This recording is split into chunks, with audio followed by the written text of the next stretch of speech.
Ikalawang Samuel, Kabanata 9. Minsay nagtanong si David, "Meron pa bang nalalabi sa sambahayan ni Saul? Gusto kong ipadama sa kanya ang aking kagandahang loob, alang-alang kay Jonathan." Nang buhay pa si Saul, may alipin siyang Ziba ang pangalan, kaya't ipinatawag ito ni David. Paglapit ni Ziba, tinanong siya ng hari, "Ikaw ba si Ziba?"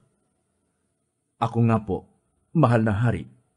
Tugon niya, "May nalalaman ka bang buhay sa sambahayan ni Saul? Gusto ko siyang pakitaan ng mabuti, ayon sa aking pangako sa Diyos."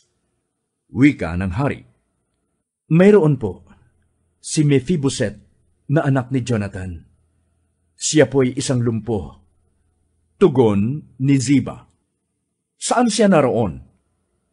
Tanong muli ng hari, "Nasa Lodebar po, nakatira sa bahay ni Makir na anak ni Amiel." Sagot ni Ziba. Ipinasundo agad ni David si Mephiboset, anak ni Jonathan at apo ni Saul. Nang maiharap siya kay David, siya'y nagpatira pa bilang pagbibigay galang. "Ikaw ba si Mephiboset?" tanong ng hari. "Ako nga po, mahal na hari." Sagot naman ito.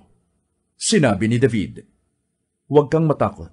Gagawin ko ang lahat ng magagawa ko para sa iyo, alang-alang kay Jonathan.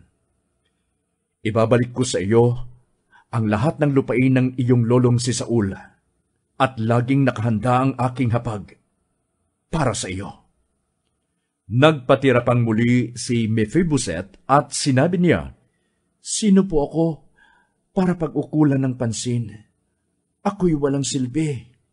Tinawag ni David si Ziba at sa harapan niya ay sinabi, "Ibibigay ko sa apo ni Saul ang lahat ng ari-arian niya at ng kanyang sambahayan. Kayo ng iyong mga anak at mga alipin ang magbubungkal ng kanyang lupain.